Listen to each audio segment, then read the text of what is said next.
Hi, I'm Jacob Kaluzny and welcome to Instant Threat Modeling, 5-minute video series on security. And today we're modeling the threats around coworking, serviced office and physical office security in general.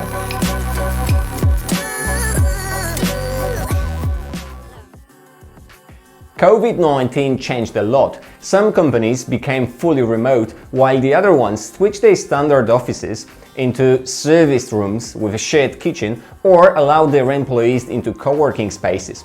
Why does it matter from the security perspective? Let's see. We have three cases. Standard office, where you control both physical access and network devices. Serviced office, your room can be closed, but you use the shared network. And co-working. It does not differ much from a cafe. Who is the threat actor? An external attacker in a physical proximity, an attacker who remotely compromised the shared office network, and an evil maid. What can go wrong? First, old-style attacks that require dropping malicious USB-like devices that emulate a keyboard, a network device, or the ones that destroy your computer. Next one, bypassing physical access control either by cloning a MyFair Classic card or by compromising the controllers. The next one is similar but exploiting human factors.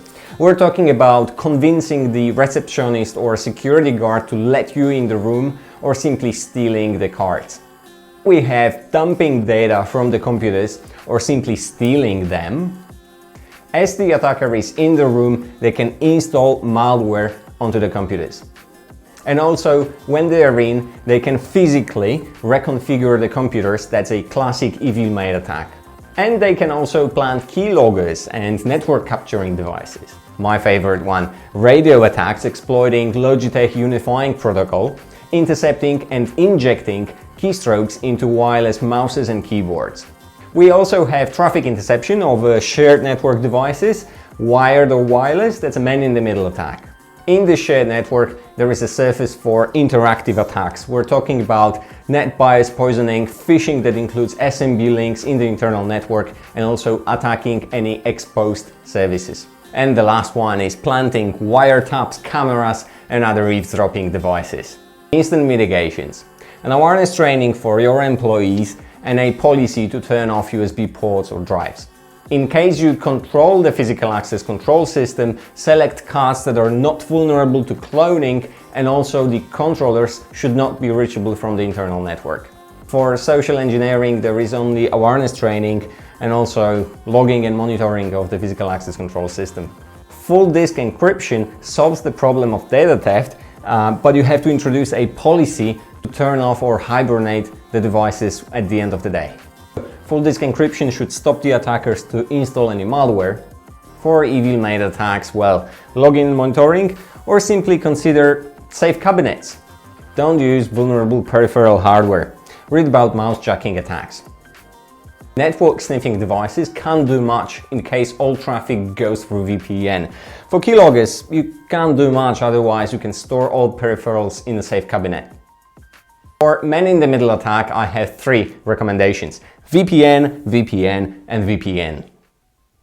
For the network attacks, if you don't control the network devices, ask the building manager to separate the subnets. Next, use your own IT department to separate it further. All incoming traffic should be blocked. There should be no routes to the internal network of the shared office, and also use VPN.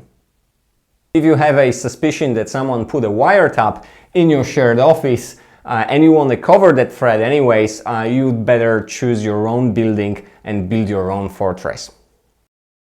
This was instant threat modeling of coworking, shared office, and physical attack surface in general. If you need help with securing your office, please let me know. Otherwise, all previous episodes at securing.biz/ITM. Cheers!